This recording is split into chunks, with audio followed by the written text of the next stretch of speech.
नमस्कार दोस्तों, स्वागत है आपका हमारे official YouTube channel GS Neeraj sir में। कैसे हैं आप सब?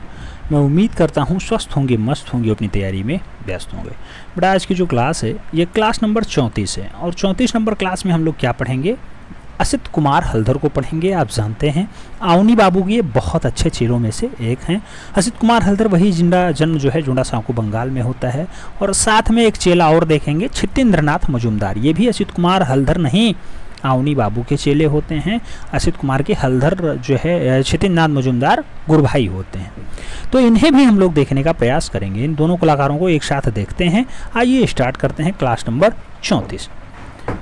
हमें उम्मीद है कि आप लोग पेन पेपर उठा के बैठ चुके होंगे। पहला पॉइंट कहा गया, असित कुमार हल्दर का जन्म कब और कहाँ पे होता है? तो बेटा 1890 ईस्वी को इनका जन्म होता है जोड़ा साँको बंगाल में। बंगाल में ये कलाकार जन्मते हैं, बहुत खास व्यक्ति होते हैं। यही आगे चल करके लखनऊ आर्ट कॉलेज के पहले भारतीय प्रिंसिपल होने का गौरव भी प्राप्त करते हैं। तो ये भी आपको याद रखना होगा। अगला पॉइंट कहा जाता है, असित कुमार हल्दर के दादा जो लंदन में आप जानते हैं संस्कृत अध्यापक रहे इनके दादाजी, उनका नाम क्या था? तो राखाल दास इनके दादाजी का नाम रहा है, जो लंदन में संस्कृत विभाग के विभागाध्यक्ष रहे हैं। तो विभागाध्यक्ष के रूप में वो कार्य कर चुके हैं, संस्कृत अध्यापक के रूप में रहे हैं। राखाल दास उनका नाम है। इनके पोते का नाम असित कुमार हल्दर होता है। आगे बात करें तो असित कुमार हल्दर कला की शिक्षा कहाँ से प्राप्त करते हैं? तो बेटा गवर्नमेंट स्कूल ऑफ आर्ट से मूल रूप से ये कला की शिक्षा ग्रहण करते हैं और उसके बाद कला के रूप में आगे बढ़ते हैं। असित कुमार हल्दर के कला गुरु कौन रहे हैं? तो हमने स्टार्टिंग में ही बताया, बंगाल शैली के जन्मदाता अवनी बाबू यानी अवनींद्रनाथ ठाकुर इनके कला गुरु माने जाते हैं। असित कुमार हल्दर अवनींद्रनाथ के शिष्य कब बनते हैं? 1908 ईस्वी में असित कुमार हल्दर अवनी बाबू के शिष्यत्व में आ जाते हैं, यानी शिष्यत्व प्राप्त करते हैं, यानी प्रदान किया जाता है अवनी बाबू की तरफ से। अवनी बाबू ने बहुत सारी प्रतिलिपियां बनाई हैं, चाहे वो अजंता की हो 1910 में, जोगीमारा की हो 1914 में, या फिर बाघ की हो 1921 में। ये सन बार बार पूछा जाता है, तो इसे स्क्रीनशॉट ले लीजिएगा बेटा, देख लीजिए। ये असित कुमार हल्दर की प्रतिलिपियां हैं। जोगीमारा छत्तीसगढ़ में पाई जाती है, सरगुजा जनपद में, आप जानते हैं। 1914 में जोगीमारा में जब असित कुमार हल्दर जाते हैं तो इनके साथ और कौन रहता है? समरेंद्रनाथ गुप्ता रहते हैं, याद रखना है। अजंता गुफा की प्रतिलिपियां कब करते हैं? तो अजंता महाराष्ट्र वाली है, इसकी प्रतिलिपियां 1910 में बनाते हैं। नंदलाल बोस इनके साथ रहते हैं। तो साथ में कौन रहता है असित कुमार हल्दर के? अजंता के साथ नंदलाल बोस रहते हैं, जोगीमारा के साथ समरेंद्रनाथ गुप्ता रहते हैं। जबकि अगर बात करें जोगीमारा के साथ बाघ गुफा की प्रतिलिपियां भी इन्होंने तैयार की है। तो बाघ गुफा कहाँ पे है? आप जानते हैं बाघनी नदी के किनारे है, मध्य प्रदेश में स्थित है। 1921 ईस्वी में इसकी प्रतिलिपियां असित कुमार हल्दर जी तैयार करते हैं। तो ये तीनों प्रतिलिपियां आपको याद रखनी होगी, अजंता, जोगीमारा और बाघ। अजंता 1910 में, जोगीमारा 1914 में और बाघ 1921 में। बाघ अकेले तैयार करते हैं, जोगीमारा में साथ रहते हैं समरेंद्रनाथ गुप्ता, जबकि अजंता में साथ रहते हैं नंदलाल बोस। याद रखना, तीनों पॉइंट इंपॉर्टेंट हैं, कम से कम 2-2, 3-3 बार परीक्षा में आ चुके हैं। तो हल्के मत लीजिएगा बेटा, नोट डाउन कर लीजिएगा। आगे बात करते हैं, कहा जाता है असित कुमार हल्दर को ब्रिटिश सरकार ने कब सम्मानित किया? तो 1941 ईस्वी में ब्रिटिश सरकार भी इन्हें सम्मान देती है। और असित कुमार हल्दर कितने ग्रंथों की रचना करते हैं? तो टोटल ग्रंथ है 40 लिखते हैं। 40 रचनाएं ऐसी हैं जो असित कुमार हल्दर की हैं और इन्हें ख्याति प्राप्त करवाती हैं, तो बहुचर्चित करवाती हैं। 40 ग्रंथ ही, मात्र 40 ग्रंथ लिखने के बाद असित कुमार हल्दर बहुत ज़्यादा फेमस भी हो जाते हैं। जैसे इनकी पुस्तिकाओं का नाम है ललित कला की धारा, गौतम गाथा, इंडियन कल्चर ऑफ ग्लास, चित्रकला, रूपदर्शिका। ये सब पुस्तकें इनकी बहुत फेमस पुस्तकें हैं, इन्हीं 40 में शामिल हैं। स्मरणीय बिंदु है, इसे याद रखना होगा बेटा। जैसे Indian culture at the glass किसकी रचना है? तो Indian culture at the glass अच्छी पुस्तक मानी जाती है असित बाबू की, यानी असित कुमार हल्दर की। गौतम गाथा किसकी रचना है? गौतम गाथा भी असित कुमार हल्दर ने लिखा। ललित कला की धारा किसकी रचना है? यह भी असित कुमार हल्दर के द्वारा ही लिखा जाता है। अगला महत्वपूर्ण नाम आता है रूपदर्शिका का। रूपदर्शिका किसकी रचना है? तो रूपदर्शिका को असित कुमार हल्दर के द्वारा ही बनाया जाता है, इसे भी आपको याद रखना होगा। अगला महत्वपूर्ण पॉइंट आता है भारतीय चित्रकला। भारतीय चित्रकला पुस्तक को लिखने का काम किसका रहा है? तो वही असित कुमार हल्दर, जिनका जन्म जोड़ा साँको बंगाल में 1890 के आसपास होता है।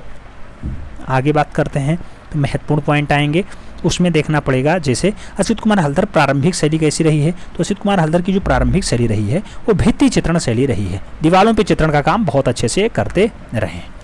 आगे असित कुमार हल्दर का सर्वाधिक चित्र किस संग्रहालय में रखा हुआ है? तो सबसे ज्यादा चित्र नगर पालिका संग्रहालय प्रयागराज यानी इलाहाबाद में रखा हुआ है। यही असित कुमार हल्दर, जिनका जन्म जोड़ा साँको बंगाल में होता है। ज्यादातर चित्र कहाँ रखे हुए हैं? तो इनका नगर पालिका संग्रहालय इलाहाबाद में सुरक्षित रखा हुआ है। आगे आगे बात करते हैं तो कहा जाता है असित कुमार हलधर प्रसिद्ध चित्र कौन सा रहा है? तो बेटा संथाल लोक नृत्य बहुत फेमस हो जाता है असित कुमार हलधर का। संथाल लोक नृत्य के लिए असित कुमार हलधर थोड़ा फेमस भी हो जाते हैं। अगला, ऋतु संहार और मेघदूत बंगाल भाषा में किसने अनुवादित किया? तो ऋतु संहार और बंगाल जो है मेघदूत को मूल रूप से बंगला भाषा में या बंगाल भाषा में किसने अनुवादित किया है? तो असित कुमार हलधर के द्वारा ऋतु संहार का भी किया जाता है अनुवादन और मेघदूत का भी अनुवादन किया जाता है। किस भाषा में? बांग्ला भाषा में, क्योंकि बंगाल में इनका जन्म होता है, जोड़ासाँको बंगाल में, तो ये बंगला भी बहुत अच्छे से जानते हैं। आगे बात करें तो कहा जाता है कि चित्रकार को लेटिस शैली का जन्मदाता कहा जाता है। तो लेसिट शैली का जन्मदाता कौन है? तो असित कुमार हलधर हैं, जिन्होंने बंगाल नहीं बाघ गुफा की प्रतिलिपियां 1921 में, जोगीमारा की प्रतिलिपियां 1914 में और अजंता गुफा की प्रतिलिपियां 1910 में तैयार की। वही असित कुमार हलधर कौन सी शैली? लेसिट शैली के जन्मदाता हैं, लेसिट शैली के जन्मदाता माने जाते हैं। आगे बात करते हैं, कहा जाता है असित कुमार हलधर के चित्रकला की शैली कैसी रही है? तो असित कुमार हलधर के चित्रकला की शैली गीत्यात्मक रही है। गीत्यात्मक शैली में इन्होंने चित्रण का कार्य किया है, हालांकि ये भित्ति चित्रकारी भी बहुत अच्छे से करते रहे हैं। आगे कहेंगे तो कहा जाता है कि असित कुमार हलधर द्वारा निर्मित बाघ गुफा की प्रतिलिपियां किस संग्रहालय में रखी गई? आप जानते हैं बाघ गुफा की प्रतिलिपियां 1921 में यानी 1921 में इन्होंने जो है निकाली। कहाँ पे रखी है? गुजरी महल संग्रहालय ग्वालियर मध्य प्रदेश में आज भी सुरक्षित रखी हुई है वो प्रतिलिपि जो 1921 में निकाली गई थी। आगे बात करते हैं तो कहा जाता है असित कुमार हलधर द्वारा निर्मित अजंता की प्रतिलिपियां आप जानते हैं कब? 1910 ईस्वी में निकला था। वो कहाँ पे है? साउथ केसिंगटन संग्रहालय लंदन में आज भी सुरक्षित रखा हुआ है। असित कुमार हलधर शांति निकेतन में प्राचार्य पद पे कब जाते हैं? तो 1911 से 1923 तक ये शांति निकेतन में एज अ प्राचार्य के रूप में कार्य किए हैं। अगला पॉइंट आता है असित कुमार हलधर जयपुर स्कूल ऑफ आर्ट्स में कॉलेज में जो है प्राध्यापक कब बनते हैं? तो जयपुर स्कूल ऑफ आर्ट्स में असित कुमार हलधर के द्वारा 1924 में सेवाएं दी जाती हैं। 1924 में वहां पे एज अ प्रिंसिपल के रूप में कार्य किए हैं। उसी के एक साल बाद ये आते हैं लखनऊ वार्ड कॉलेज के पहले भारतीय प्रिंसिपल बनते हैं और 1925 से 1945 तक यहाँ पे सेवा देते हैं। लगभग 20-21 साल का कार्यकाल यहाँ पे लखनऊ में बिताते हैं असित कुमार हलधर जी। याद रखना है, बहुत इंपॉर्टेंट नाम बनते हैं, बहुत बार ये पूछे भी गए। अच्छे चित्र कौन से हैं? तो जैसे संथाल लोक चित्र हो गया, संथाल लोक नृत्य हो गया, अच्छी रचना मानी जाती है असित कुमार हलधर की। भिखारी स्त्रियां हो गई, ताजो प्रकाश हो गया, लोक नृत्य हो गया, जनता सफर हो गया, द स्ट्रीट ऑफ स्टार्म हो गया। द स्ट्रीट ऑफ स्टार्म किसकी रचना है? तो द स्ट्रीट ऑफ स्टार्म जो है अच्छी चित्र मानी जाती है असित कुमार हलधर की। चैतन्य और डाकू हो गया, ये भी रचना पूछा जा चुका है। चैतन्य और डाकू हो गया, अशोक पुत्र कुणाल हो गया, राम और मृग हो गया, चंद्रमा और कमल हो गया, बुझी हुई लौ हो गया, प्रारब्ध हो गया, मय कन्या हो गया, असीम जीवन हो गया, जंगल की आत्मा हो गया, बिंद कुमारी राजकुमारी। बिंद राजकुमारी रचना किसकी है? तो बिंदी राजकुमारी असित कुमार हलधर की बहुत अच्छी रचना मानी जाती है। आगे बात करें तो कहा जाता है झरने की आत्मा हो गया, अभिव्यक्ति हो गया, चौराहे पर हो गया, अकबर एक निर्माण कार्य हो गया, ऋतुओं का नृत्य हो गया, सह अस्तित्व हो गया। ये सब रचनाएं किसकी हैं? तो असित कुमार हलधर की बहुत अच्छी रचनाओं में शुमार है। याद रखना, डाटा बहुत ही इंपॉर्टेंट है, इन्हीं में से कोई एक पॉइंट पूछा जाएगा। चाहे वो पूछ ले झरने की आत्मा किसने बनाया, तब भी असित कुमार आंसर्स ही बनेंगे। संथाल लोक नृत्य पूछे तब भी असित कुमार ही बनेंगे। ये पूछा जाए अजंता गुफा की जो है 1910 में प्रतिलिपियां कौन तैयार किया, तब भी राइट आंसर नंदलाल बोस और असित कुमार हलधर ही बनेंगे। तो चाहे गौतम गाथा पुस्तक के बारे में पूछे, चाहे वो ताजो प्रकाश भिखारी स्त्री संथाल लोक नृत्य के बारे में पूछे, तब भी राइट आंसर बेटा असित कुमार हलधर ही बनेंगे। वही असित कुमार हलधर जिनका 1890 में जन्म होता है। 1890 में कहाँ पे? जोंडासाको बंगाल में जन्म होता है। तो इतना याद रखना असित कुमार हलधर से, इतने में ही क्वेश्चन फंस जाएगा बेटा। बढ़ते हैं नेक्स्ट चैप्टर की तरफ, यानी नेक्स्ट डाटा की तरफ, नेक्स्ट कलाकार की तरफ। क्षितेंद्र नाथ मजूमदार को पढ़ने का प्रयास करते हैं। क्षितेंद्र नाथ मजूमदार का जन्म कब और कहाँ पे होता है? तो 1891 ईस्वी में निमटिया मुर्शिदाबाद बंगाल में इनका भी जन्म होता है। तो मुर्शिदाबाद बंगाल में किसका जन्म होता है? क्षितेंद्र नाथ मजूमदार का कब होता है? 1891 ईस्वी के आसपास होता है। आगे बात करते हैं क्षितेंद्र नाथ मजूमदार के बारे में। तो क्षितेंद्र नाथ मजूमदार के पिता का क्या नाम रहा है? केदारनाथ रहा है। क्षितेंद्र नाथ मजूमदार शिक्षा कहाँ से प्राप्त करते हैं? तो शांति निकेतन कलकत्ता से ही प्राप्त करते हैं। आगे कहा जाता है क्षितेंद्र नाथ मजूमदार के कलागुरु कौन रहे हैं? तो बेटा बंगाल शैली जिन्होंने एस्टेब्लिश की, टैगोर शैली जिन्होंने एस्टेब्लिश की, नाम होता है अवनींद्रनाथ ठाकुर, उन्हीं के एक जो है शिष्य रहे हैं। आगे कहा जाता है वायसराय लेडी हार्डिंग और वायसराय हार्डिंग किस चित्रकार के द्वारा चित्र खरीदा करते थे? तो वायसराय लेडी हार्डिंग्स और लॉर्ड हार्डिंग्स किस चित्रकार के चित्रों को खरीदा करते थे? तो वह चित्रकार का नाम है क्षितेंद्र नाथ मजूमदार, जिसके चित्रों को वायसराय खुद खरीदा करते थे।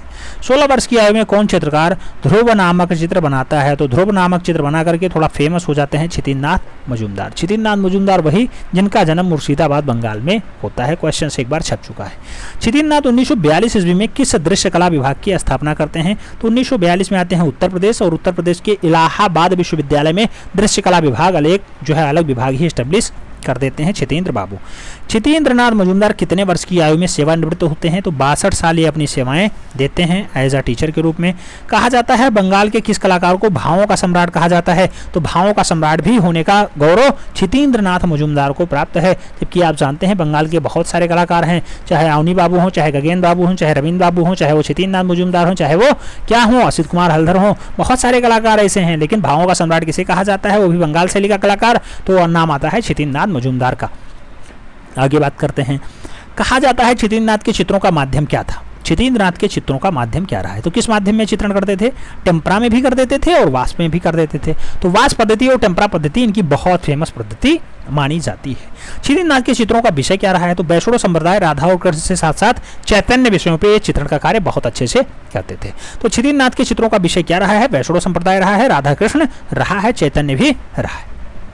आगे बात करते हैं। तो कहा जाता है कि इस कलाकार को सच्चा वैष्णव कलाकार कहा जाता है। सच्चा वैष्णव कलाकार होने का गौरव किसे प्राप्त है? तो क्षितेंद्रनाथ मजूमदार को ही प्राप्त है। क्षितेंद्रनाथ मजूमदार को ही प्राप्त है।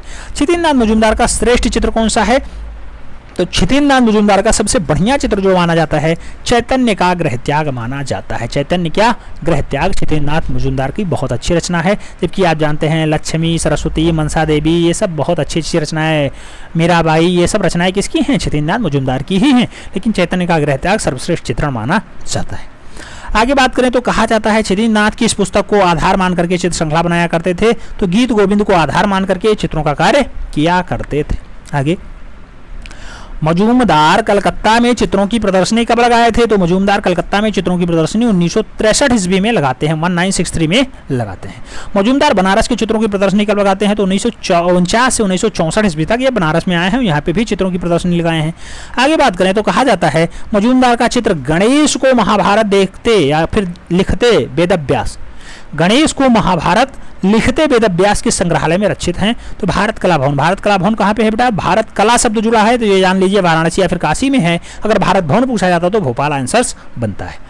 आगे बात करते हैं। कहा जाता है क्षितेंद्रनाथ का प्रथम चित्र ध्रुव की तपस्या अंग्रेज कितने में खरीदते हैं? तो अंग्रेजों ने इसे 80 रुपये में खरीद लिया था। 80 रुपये दे करके ध्रुव की तपस्या को खरीद लिया। ध्रुव की तपस्या से ही फेमस होते हैं कौन? क्षितेंद्र बाबू। मजूमदार का चित्र राधा का अभिसार रेनथ्रोस्ट्रेन ने कितने में खरीदा था? तो राधा का अभिसार रेनथ्रोस्ट्रेन के द्वारा 100 रुपये देकर के खरीदा जाता है। तो 100 रुपये में राधा का अभिसार भी बेच दिया था किसने? क्षितेंद्रनाथ मजूमदार ने। आगे बात करते हैं। कहा जाता है मजूमदार का चित्र चैतन्य का गुहा त्याग, चैतन्य का गृह त्याग या फिर चैतन्य का गुहा त्याग 100 रुपये पुरस्कार किसने दिया? तो अवनीन्द्रनाथ ठाकुर ने 100 रुपये पुरस्कार दिया था। अवनी बाबू इनके कलागुरु होते हैं। कलागुरु अगर कुछ देता है तो ये समझ लीजिए बहुत बड़ा पुरस्कार हो जाता है। 100 रुपये का पुरस्कार नहीं था, क्षितेंद्रनाथ मजूमदार के जीवन में बहुत खास परिवर्तन भी करता है। आगे कहते हैं कौन चित्रकार अपने चित्रों के पृष्ठभूमि पे वृक्षों का अंकन किया करता था? तो वृक्षों का अंकन सबसे ज्यादा क्षितेंद्रनाथ मजूमदार किए हैं। ऐसा क्वेश्चन एक बार आ चुका है कि कौन सा ऐसा चित्रकार है जो अपने चित्रांकन पे वृक्षों का विशेष प्रयोग किया करता था? तब भी राइट आंसर क्षितेंद्रनाथ मजूमदार ही बनते हैं। आगे कहते हैं क्षितेंद्रनाथ मजूमदार किन रंगों का प्रयोग अधिक किया करते थे? तो ज्यादातर रंगों का प्रयोग लाल, पीला, हरा और गेरुआ किए हैं। कौन? क्षितेंद्र बाबू। क्षितेंद्रनाथ मजूमदार गीत गोविंद के चित्रों को किस प्रेस से प्रकाशित करवाया करते थे? तो गीत गोविंद का जो चित्र है वो इंडियन प्रेस इलाहाबाद से पब्लिश हुआ करता था। आगे कहा जाता है कौन चित्रकार मीराबाई और रूप गोस्वामी का चित्र बनाया? तो मीराबाई, रूप गोस्वामी ये सब चित्रण मूल रूप से क्षितेंद्रनाथ मजूमदार के द्वारा ही होता है। महाप्रभु के जीवन प्रसंग भी इन्होंने दर्शाए हैं। चित्र का ग्रह त्याग है, चैतन्य का ग्रह त्याग है, सीता लक्ष्मण है, विष्णु प्रिया है, कृष्ण प्रेम है, ये सब डाटा मूल रूप से क्षितेंद्रनाथ मजूमदार का ही माना जाता है। स्मरणीय बिंदु बेटा आप याद रखिएगा, बहुत फेमस डाटा आ चुका है। इनके जो है खास चित्रण है। पालित मृग हो गया, बालक ध्रुव की तपस्या हो गया, राधा का अभिसार हो गया, पुष्प प्रचारिका हो गया, भारतीय लक्ष्मी हो गया। यह सब रचना किसकी है? तो सारी की सारी रचनाएं क्षितेंद्रनाथ मजूमदार की हैं। रासलीला हो गया, चैतन्य की चटसाला हो गया, कृष्ण प्रेम में विभोर हैं ऐसा दृश्य है, विष्णु प्रिया है, स्वामी हरिदास का भूलोक गमन हो गया, ये सब रचनाएं किसकी हैं? तो इस सब की सब रचनाएं मूल रूप से क्षितिज मजूमदार की हैं। समर्पण हो गया, मीराबाई हो गया, सीता और लक्ष्मण हो गया, चैतन्य का गृह त्याग हो गया, मनसा देवी हो गया, लक्ष्मी हो गया, सरस्वती हो गया, गीत गोविंद चित्र श्रृंखला हो गया।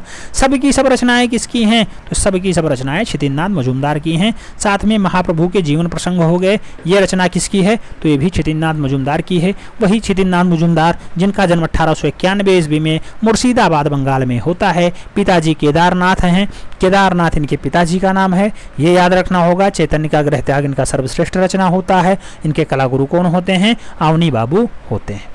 तो आज के इस क्लास में इतना ही। हमें उम्मीद है कि क्षितिज मजूमदार और साथ में आपने किसे पढ़ा? असित कुमार हलधर। इन दोनों से जितने भी क्वेश्चंस बनेंगे लगभग आप लपेट लेंगे, सही कर लेंगे। मिलते हैं शुरू में, तब तक के लिए जय हिंद।